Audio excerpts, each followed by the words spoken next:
arrived and heavily caffeinated. All right, let's do this then. This is the Jeff and Bill Show. I don't agree with that. They don't always agree, but hey, at least they have coffee. Coffee. And each other. Love you, man.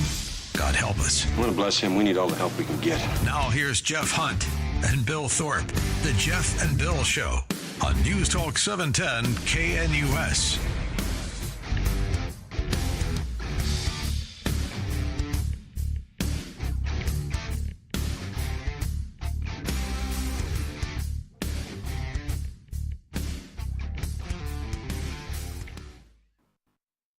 Hey, I'm in the Mile High City on this Monday, August 4th, 2025. Good morning, Denver, Colorado. You've tuned in to the Jeff and Bill Show, News Talk 710 KNUS. I'm your co-host, Jeff Hunt, along with Bill Thorpe, bringing you the freshest insights and hottest takes from the right, left, and center. Let's continue the debate. Trump firing the chief of the Bureau of Labor Statistics, saying that she's full of incompetency and inaccuracies. Data's being leaked to Wall Street firms ahead of time, which is illegal, by the way, and revised in bigger and bigger percentages. So she's got to go. Or is Donald Trump acting like a dictator and shooting the messenger because he doesn't like what she's saying? Let's go back to the phone lines. Joan in Lakewood. Good morning, Joan. You're on with Jeff and Bill. Morning. Good morning. I usually don't call in so early in the week, but this has got me really hot because of all the things that people are calling in and saying. Trump had every right to fire this woman. He should have fired her. And it just leads back to the confirmation stuff that happened this weekend. His people are not getting confirmed. Schumer is holding the Senate hostage so that the people that he wants in place aren't getting put in place. And he actually was demanding a ransom. Give me this money, give me that money, and I'll pass your people into the government. If you don't think that who is putting who in is not important, then just take a real good look at what they're doing. And right now, soon is a real butt. But Joan, hasn't this been going on for well over a decade? I can go back 15, 16 years minimum. And see each... Oh, yeah. Oh, absolutely. Yes.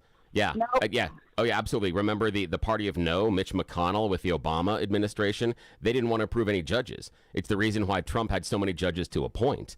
We have Tommy Tuberville holding up a whole list of long promotions subject to the military based on his pet project. Both sides do this, just to different levels. This is just how we govern right now. I share your frustration.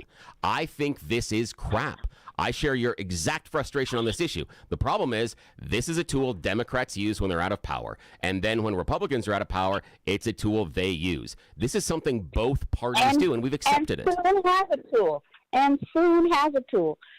Soon could make sure that this was now in recess, and Trump could appoint all sorts of people during recess. Joan, you don't want to do. Joan, you don't want to do. Joan, you do not want to go with recess appointments, do you? That's not that. You don't think that's the solution? Seriously? You think that's the solution? Yes. Okay, so hang on a sec. Hold on, Joan. If the same thing happened under the Biden administration or the Obama administration, or in the future under another Democrat... I don't care about the Democrats anymore. Hang on, I really Joan, don't. Wait, I stop. think that Joan, the Republicans need to stand up and do something. Joan, stop. But what you're asking for is something that the Democrats then would have the ability to do, and I bet that you would call in and scream and yell. If the Democrats did the same thing, if the Democrats get back in power and they decide... The Democrats are not going to be in power for some time. Hang on a sec. That's just Hold on. how it's going to be. But hang on, Joan, hang on. What's very important in this conversation is you're not disagreeing with me that you would be just as upset and think that it's just as wrong if it was happening to your party. But you justify it by saying, I don't have to worry about it for a while. Isn't that the same thing that gets us into this debt problem? That we don't have to fix the debt now. It's just someone else's problem in the future. It's the same reason. It's the same reason we have problems inside the Senate with confirmation of judges. The Supreme Court judges, they blew up the whole idea of the filibusters. You don't need 60 votes anymore. That's on the Dems. Blow up this that's on the Dems. Confirmation. Yes, and that's a problem. change the rules when they get back. Yeah, and that's going to be a problem because those rules can be held by the Democrats. So if the Republicans want to make it easier for them to do it, and if you want to go with recess appointments, you just wait. Because what will happen is the Dems will get control of the White House and get control of the Senate, and they'll shut down the Senate for a few months, and they will just do recess appointments.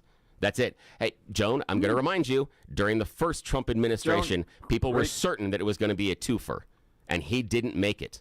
So before we start counting our chickens before they hatch. Joan, that's why that happened.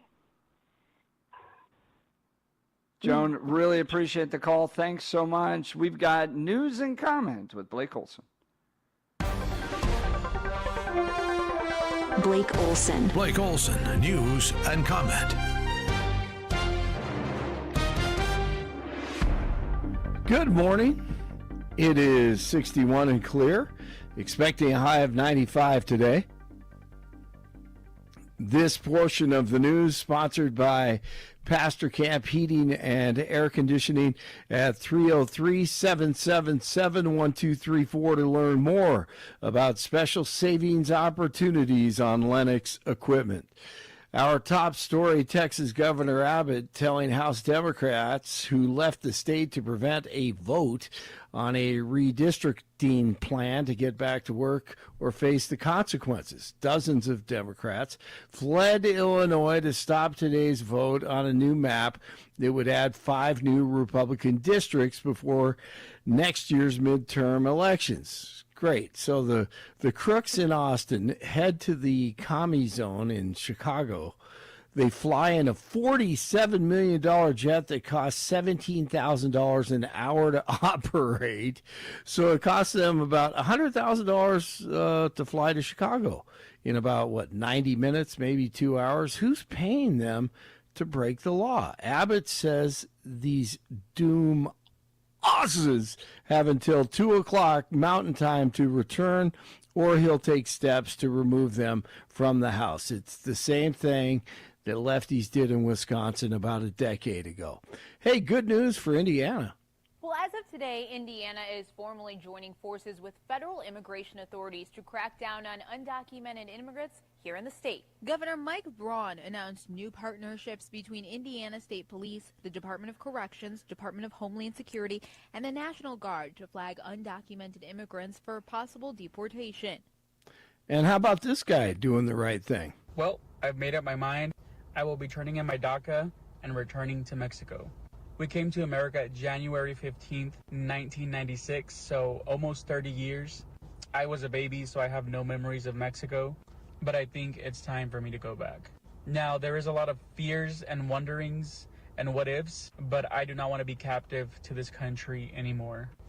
I am a homeowner, I'm a teacher, and I'm currently in my master's program, so this is going to take several months to deconstruct 30 years of building a life here. So I graduated in May.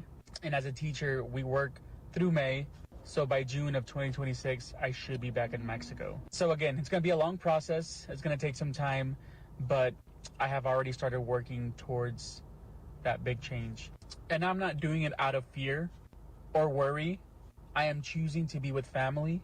I am choosing to be free. I am choosing to travel. And I am choosing to give the good that I have to the country where I come from. Okay. And he can always apply and come back and do it the right way. Sets a great example. White House Economic Advisor Kevin Hassett defending DJT's decision to fire the head of the Bureau of Labor Statistics following a weak jobs report. Hassett echoed statements made by the president questioning the accuracy of the report, which said the U.S. economy just added just 73,000 jobs last month, well below estimates. Instagram users will now need at least 1,000 followers on the public account in order to broadcast live. Users have already expressed disappointment with the new policy as it affects smaller content creators or people who just like to go live with their friends. At least 2 people are dead and 6 injured after a shooting at a music festival after party in downtown L.A. It happened around 1 o'clock this morning near a warehouse where an unofficial after party was taking place following the Hard Summer Music Festival in Inglewood. No word yet on any arrests. All right, one of the stars of WKRP in Cincinnati, the great Lonnie Anderson, has passed away 2 days before her 80th birthday. You want me, Mr. Carlson? Oh, yeah, come in, Jennifer. Have a seat. No, thank you. Well, all right. This particular point in time, I would like to dictate a press release. I don't take dictation. What? Oh, all right. I guess I can do this thing myself. It's probably going to be a long meeting, though, so why don't you get coffee for all the guys here? I don't get coffee, Mr. Carlson. We agreed. She was awesome. Rockies lose to the Pirates on Sunday, 9-5. Blue Jays in town tonight at 6:40 at Coors Field. 57 in Castle Pines, 59 in Wheat Ridge, 61 in Denver. Jeff and Billy continue. Blake Olson, News Talk 710 KNUS. Good morning, Denver. Your 710 5-day forecast looks to dry out for a while. Today, we'll enjoy mostly sunny skies with highs approaching the mid-90s. Going to get a breezy southeast wind this afternoon and stick around for tonight. Lows in the mid-60s, skies clear. Tuesday through Friday, middle 90s with some upper 90s potentially towards the end of the week. Sunny skies, lows upper 60s. Weather brought to you by L&L Heating and Air Conditioning. For quick, trustworthy, dependable service, call 720-851-1690. Or visit them online at bestdenverhvac.com. You'll be comfortable with L&L. Meteorologist Don Watzel in the 710 KNUS Weather Center.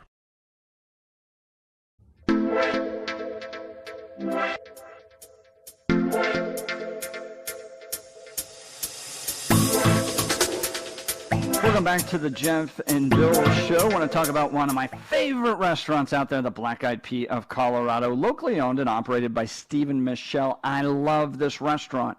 My whole family does. With 8 locations, there's sure to be one near you. It's Colorado cookout and barbecue time at the Black Eyed Pea. Their August menus featuring backyard combos, the St. Louis rib combo, or the barbecue 2-meat combo. They have barbecue pulled pork, barbecue chicken breast, and barbecued smoked sausage. So good.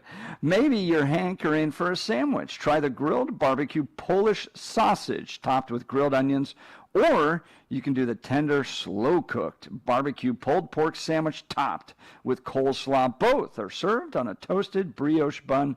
They do catering as well. Dinner party, rehearsal dinner, wedding reception, or company event. Make it a success with Black Eyed Pea Catering. And, of course, Black Eyed Pea gift cards are always great for your special someone, birthday favors or holiday presents, or just to say thank you to someone. They have you covered. I love everything about this restaurant. I know you will, too. Support local, keep it in Colorado, and visit the Black Eyed Pea near you. All right, let's check in with Peter Boyles. He's up in Sturgis. Good morning, Pete. Thanks for joining the Jeff and Bill Show. Good morning. Oh, guys, good morning, man. Thank you very much. It's been a remarkable time. You know what? It's the 85th, and I'm staying, the guy who was the creator of all of it was a guy named Pappy Hoyle, and his wife, his name was Clarence, and his wife's name was Pearl. And legendary Colorado Front Range guy named Vinnie Terranova, he and Kathy Uvalde owned Rocky Mountain Harley.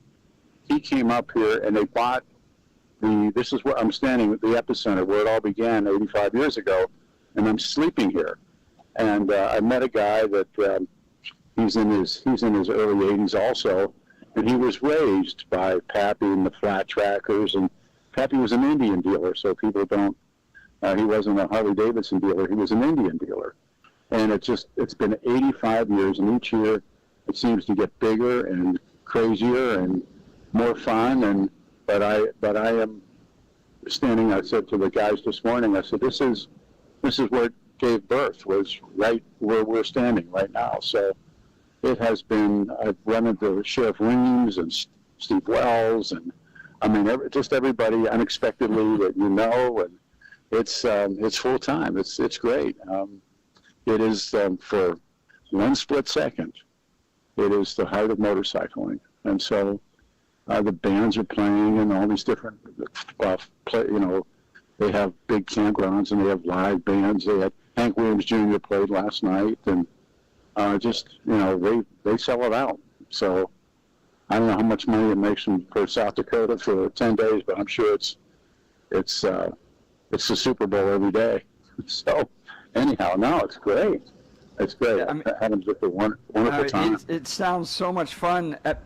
Pete, give people a sense of what you do when you're up there. It sounds like you go to concerts, you visit friends, go out to eat, that type of thing.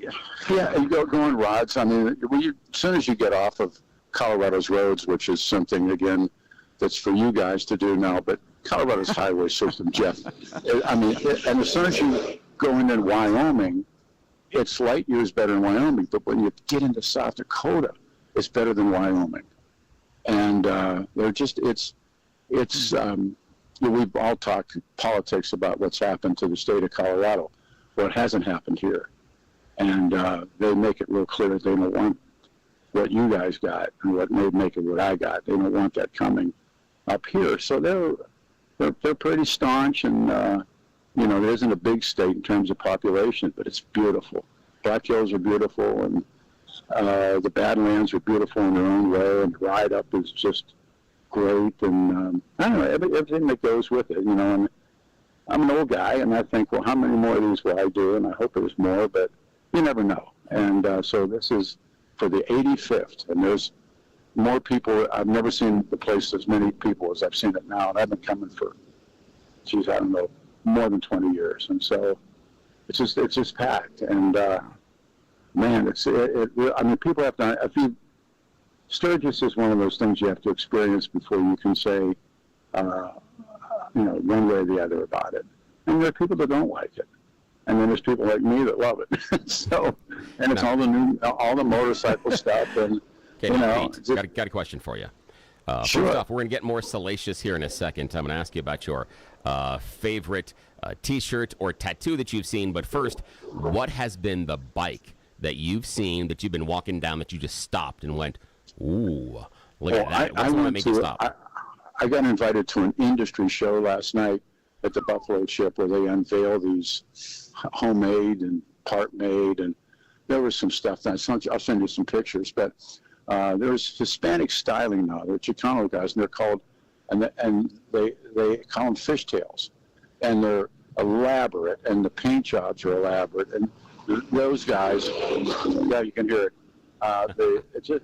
They just have these beautiful bikes. It depends on what you're looking for. I mean, I've seen so many different motorcycles up here. I don't know how many people are here, but and then T-shirts. Most of them I can't say on the air. We'd all lose our jobs. But there's a lot of pros Second Amendment shirts you can imagine. And they sell silencers on the street, and it's almost like I'm in a different country than the one I left on Friday morning.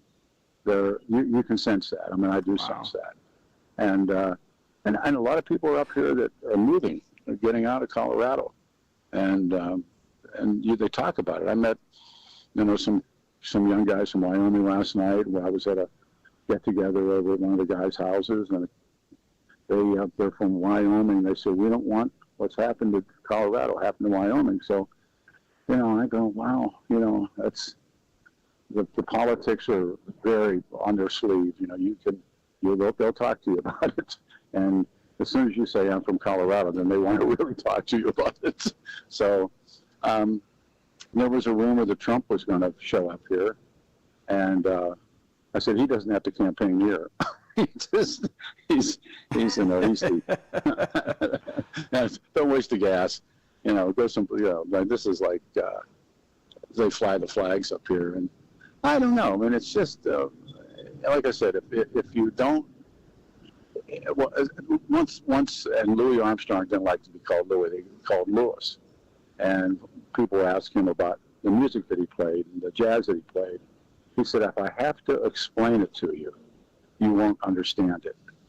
And that's how I feel about this place. If I have to explain it to you, and I can't, but like Louis Armstrong said, if I have to explain this to you, you won't get it. And you either go, wow, that's really great, or man. It's quite a contrast with what we talked about in the 6 o'clock hour of the guy being kicked out of the soccer match in St. Louis for wearing a MAGA hat up there. They fly the flag pretty proudly. I was looking this up, Pete. The South Dakota pulls in over $1 million annually in sales tax revenue. And Yes. Texas A&M found in 2022 that the Sturgis rally has generated $784 million in economic impact for South Dakota. Yes, and you know what? Boom. And I've never seen a fight. I've never seen anything. I mean, people talk about now, you know, what it once was when you heard the stories. But I map it out like Las Vegas when you hear stories, you know, when the mob ran Vegas. And then the corporate people now run Las Vegas. They don't want that kind of trouble. And there's tons of police. Yeah. They're cordial. They'll see somebody coming out of a bar kicked over, and they'll go sit down and get sober before you get on your bike. We don't want to arrest you. And I've never seen in all the years I've come up here. Honest to God, there used to be a place called the Bare Knuckle Saloon, and you could go there and sign up to fight. that's all changed now too. There's no more fighting at the knuckle. But no, it's you can. I mean, it's a totally, you know. I don't want to say calm down because it's not, but I think like Vegas, it's changed, and the old timers that they changed for the worst. And I met this guy the first night I was here, who really was raised here. And his father flat tracked for legendary Pappy Hoyle. And I said, "What was it like?" And he said, back when they used to hang Japanese motorcycles up in the trees in down in City Park and burn them." I said, "Yeah, what was that like?" And he said, "You know, and they used to do that. If you rode a Japanese motorcycle up here, they're going to have a problem with you." So now there's beautiful Japanese motorcycles. They said they hung them up in the trees and they burned them, and they did it every year. And so, but now it's the city realizes what it has, and of course there's beautiful Japanese motorcycles up here, and now they're talking about the Chinese bikes are coming because the Chinese now are knocking off the Japanese bikes. And I've listened to a couple of discussions about that. And it's just, I mean, if you like the industry itself and the doing it, the riding and everything, it's just great. And now that I feel so much better, I saw a two-wheeler out at a place called Black Hills Harley Davidson, totally tricked out. And everybody I know said no. Everybody, no, you don't, Peter. Now, Peter Boyle is joining Jeff and Bill live, the basically godfather of Denver radio, up in Sturgis right now. Pete is back in his own element. He went and he's going to visit the Hodge. He's going to do that later on. So, got a question for you. Now, in the conversations you're having about bikes, how does the biker community in Sturgis feel about the EV bikes? They're going to have more torque, technically more power. You can get 0 to 60 faster. They just don't sound. They don't sound as cool. Yeah. What's the feeling of EVs up there? I think it's like everything else. It's like the next generation, way under me, but the young kids in their 20s, and the kids in their late teens. I don't think it's as egregious. Harley Davidson's biggest problem that got woke, the company woke, and that caused a lot of problems. And now they've sort of said they're unwoke. But the same thing happened up here with the beer company when they ran that ad. And they have a big bar on the street, big open bar on the street. And Jeff, I'm telling you, Billy, 3 years ago when they went woke with that ad, that bar was empty. And last year it was empty. I haven't been way down on the street to see whether or not there's people in there now. But then Harley went woke, and then Indian, which has really become a big competitor again. And remember, Pappy Hoyle was an Indian dealer, not a Harley dealer. And you can see guys, they have a lot of test drive places and test ride. But these guys are lined up in Indian, riding Indians. So Harley may have made some mistakes. And we'll see. But it's such a legendary brand. I've told everybody, did you ever see another corporate logo tattooed on somebody's body? I said, you ever seen anybody say Kleenex on their arm? No, but you see the bar and shield, and guys get it tattooed on them, and ride to live to ride, all that stuff, and that's Harley Davidson stuff. So, no, it's like, it's like I said, if you need to have somebody explain it to you, but if you get it, you're good. And I loved it first time I came. I thought it was great. So. Pete, have a great ride up there. Thanks, have a lot of fun, my friend. Thank you so much for taking time to join the Jeff and Bill Show. Thanks, fellas. Thanks so much. And I'll be back. I'm going to take out of here about 4 o'clock in the morning on Friday, and be back on the air Saturday morning. But thank you for letting me speak about this place, because it's really important. Billy, thank you. Thank you. Hey, Jeffy, thanks, man. Thanks. The best. You thanks, bet. fellas. Have a great one. Thank That's you. fantastic. That was cool. Coming up. Go ahead. Sorry, I just was curious about the sound, and the only reason because in my neighborhood we've got a couple of kids that have got some mini bikes, and so there are a couple of that run around and they're gas powered. Then there are 3 others and they're electric. And the thing for me is I can't hear the electrics, which is a problem when I'm backing out of my driveway or making some turns in the neighborhood. And I'm just thinking going forward, and it was just one of the reasons I wanted to ask, is because the sound for me is, I know when the kids in the internal combustion engine mini bikes are out running around, yeah, it's loud. I don't care. I'm fine. I'm not trying to sleep or anything else. It's fine. Have fun, kids. That's fine. But that tells me they're, around the corner, they're coming down the street. I don't hear that with the electric bikes. And if those kids aren't paying attention, I'm worried that there are going to be some drivers in the neighborhood that aren't looking for kids on mini bikes that could be distracted looking down at text messages, changing the radio, listen to the Jeff and Bill Show, something like that, and and have a problem. So I'm just curious about that. Yeah. Also, the Harley thing is about the noise. What does Harley do if everybody goes EVs in a couple of generations? I don't know. We'll see. Yeah, interesting. We'll continue to check in with Pete throughout the week, and you can hear him on Saturday here on 710 KNUS. Coming up, did the Denver Post seek to dox one of the most influential citizen journalist accounts out there, Do Better Denver? They released an article on Friday. I've spoken to some of the people that they've attempted to dox, including the administrator of the account. Did the Denver Post get this right? And are they violating their own journalistic ethics? That's up next. You're listening to The Jeff and Bill Show. This is Denver's Talk Leader News Talk 710 KNUS.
detailing what's actually happening in the city of Denver, right? It's not run through political filters that you see in some other news agencies. It's just pure reporting and sourcing and aggregating of data coming from real people in Colorado's Do Better Denver. Go to X, go to Instagram, type in DOBETTER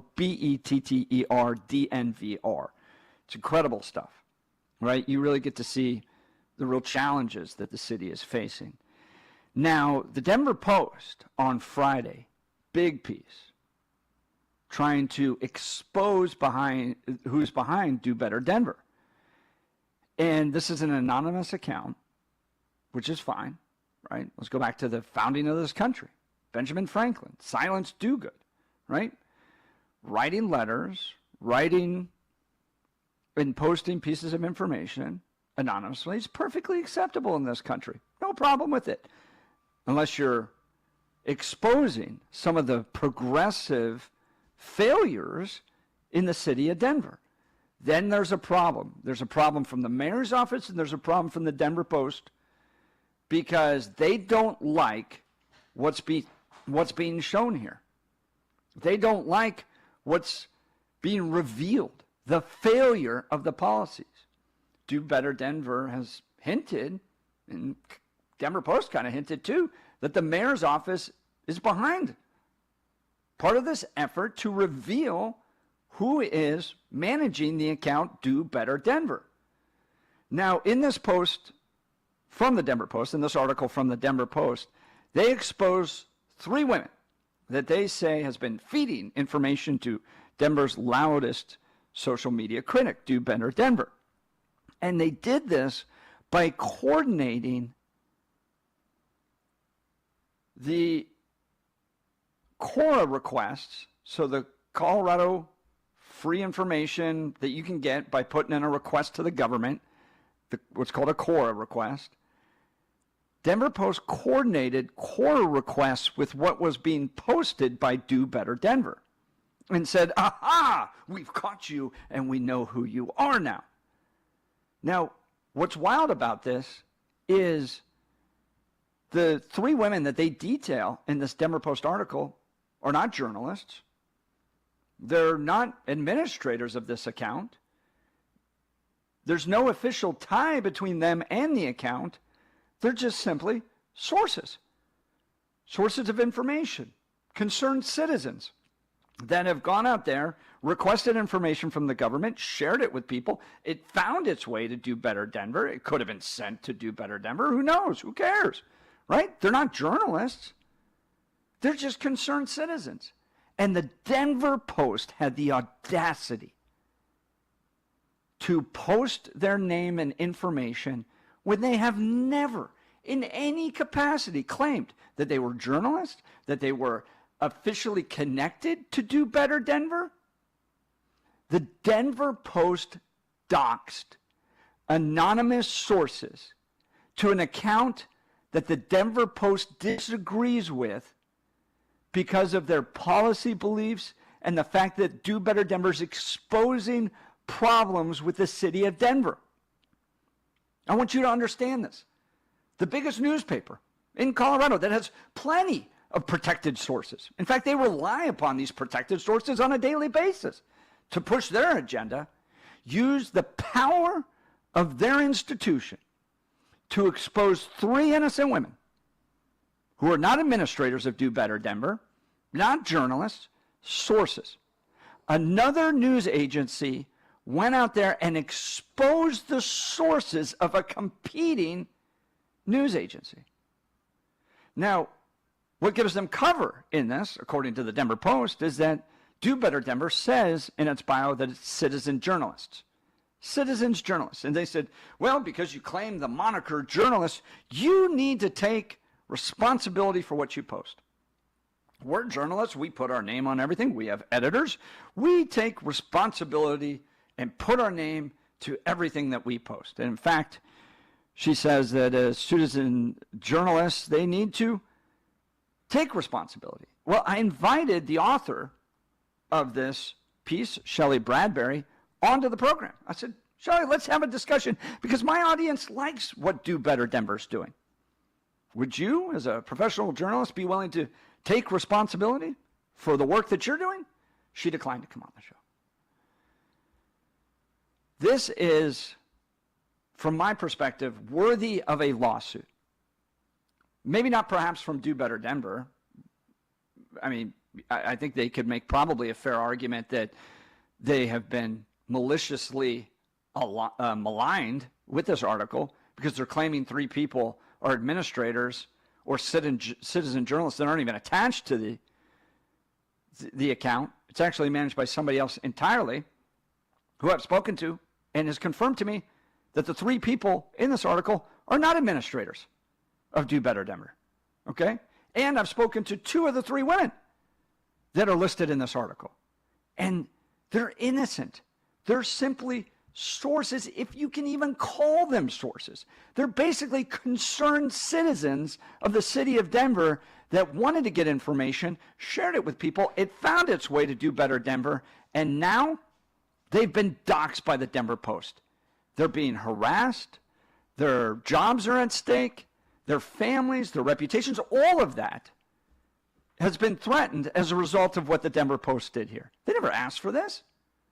And the Denver Post is doing it. I think there's a strong argument that those 3 absolutely should sue the Denver Post in this capacity, because they've falsified a tremendous amount of information, put their names to it, and then link them to Do Better Denver when there's no official connection there. So I think the Denver Post has a lot to account for. But Bill, this is an interesting moment in news and media, because now everybody has a phone. Everybody's a journalist. You can go out there and film anything. Are they journalists by that nature, just filming? If they are, is there a certain level of ethics that comes with all this? Should they put their names to it? Do they have the right to remain anonymous? And what do you do with accounts like Do Better Denver that are anonymous, critics of both the administration and of mainstream media, and they're going to provide unfiltered access in a way that mainstream media is not going to? What are your thoughts, sir? It's there are layers here.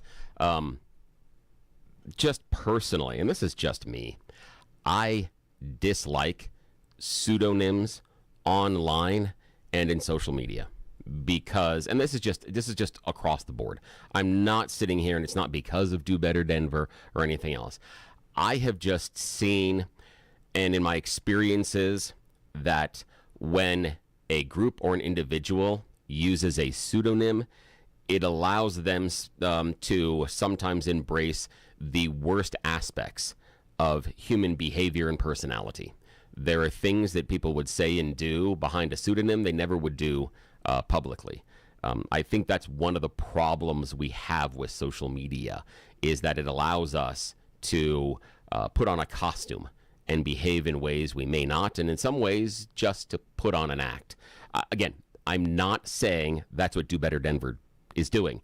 However, that is a problem that I just have with things that are anonymous and not taking ownership for it when you're doing those type of things online.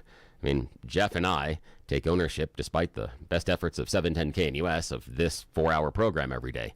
And so there's some of that. They literally put a disclaimer at the beginning of every hour saying that the views you're about to hear don't reflect the That's because of yours truly right here. Yes. And that's okay. I'm happy for that. And so that's it. And so I'm not, but the problem that I'm struggling with this is I'm not certain that it's necessarily a per se fair critique of what Do Better Denver is doing.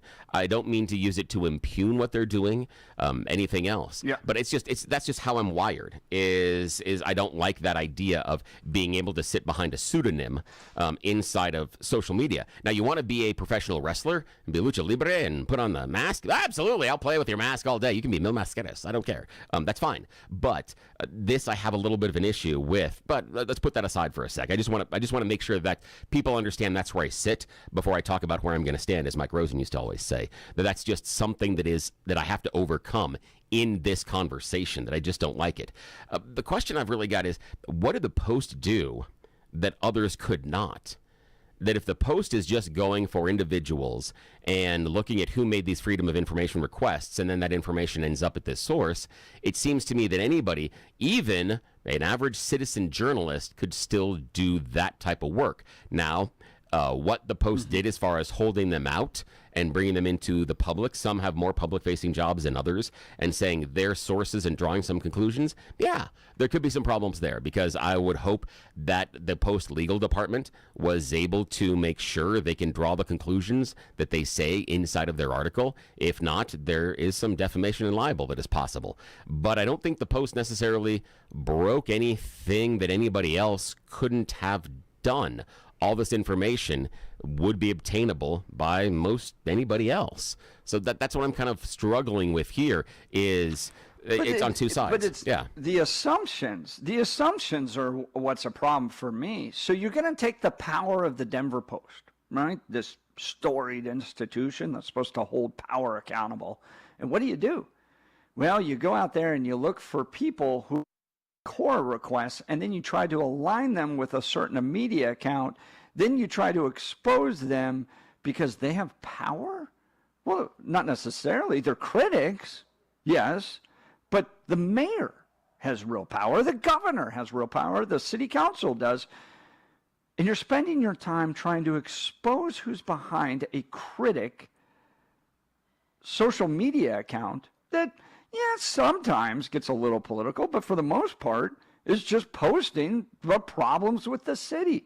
To me, this reeks of two things. One, collusion with the mayor's office, and there's some indications, even in the article here, that it's trying to figure out who's behind Do Better Denver.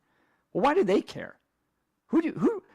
Office, why do you care who's behind a anonymous critics account unless you want to try to put some form of political pressure on them, sick, I don't know, lawyers, whatever, tax people upon them to try to harass them in an effort to get them to stop? That's one. But then two, a institution that relies upon anonymous sources. I bet every single reporter there has at least 25 anonymous sources that they rely upon, whether it's from the Colorado Rockies and the Denver Broncos to the people covering the state capitol, all have anonymous sources. And what did they do? They went out there and exposed the anonymous sources of a competing news agency. For what reason? From my perspective, it's because you have an actual news source that people are paying attention to. They are going to do better, Denver. They're seeing unfiltered news. And instead of just respecting that, I think the Denver Post saw him as a threat, saw him as something that they needed to combat and try to take down. And so now they want to try to silence and maybe scare away other sources that may be feeding information to Do Better Denver, because the Denver Post might expose you. That's what I think is happening here. I feel like the Denver Post should be ashamed of themselves. And yeah, I mean, the three people should consider suing them. Go ahead. Well, I don't know what the people would sue them for. That's the problem. I'm not certain, because you'd have to look at, are they lying? What would be the issue? They would have to be able to, and again, that would be a high bar. I'm not sure what they would sue for. I'm open to the idea, and I'd love to hear from a lawyer about it, but I'm not certain what they would sue for. So I think that would be just a lot of saber rattling. The question I've got is, I think we've fallen into the classic superhero question. Who's Batman? Who's the Green Hornet? Because that's what we're looking at. Is if my argument is inside of Do Better Denver, if the authors of the articles would put a byline there, that's different. See, you're mad about them going after anonymous sources. People do use anonymous sources all the time, but what the Denver Post doesn't do is anonymous bylines. And that's where Do Better Denver is taking a different tact than what the Denver Post does.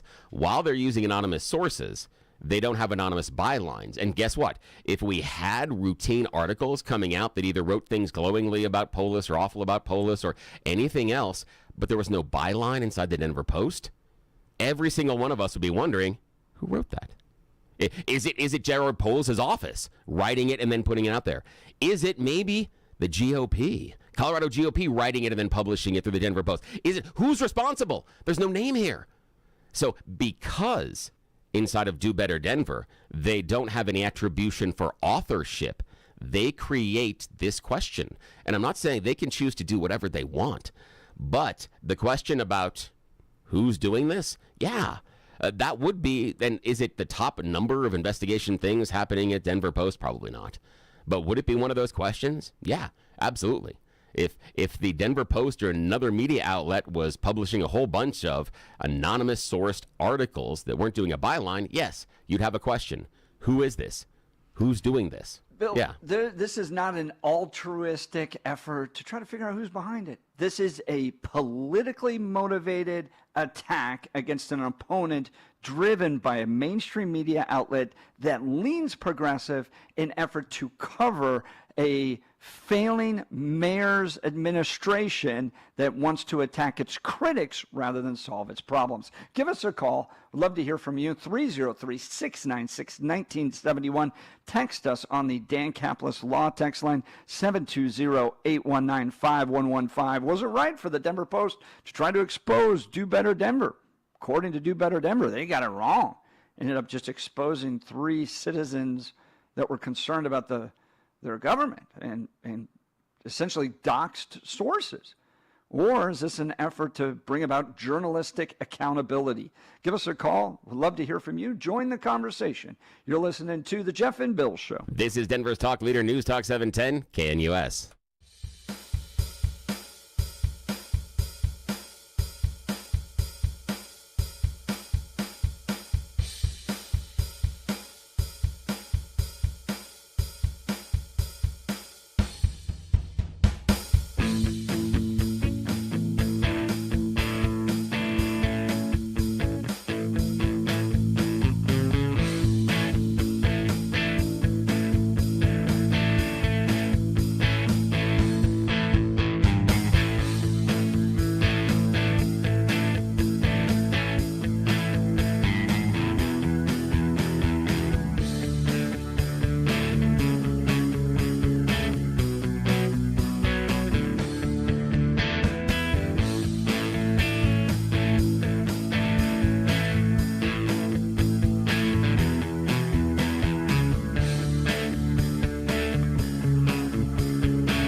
Welcome back to the Jeff and Bill Show. We're talking the Denver Post doxing 3 sources to the anonymous social media account Do Better Denver that posts citizen videos, pictures, essentially aggregating what the residents of Denver are seeing every day with regards to homelessness, drug overdoses, crime.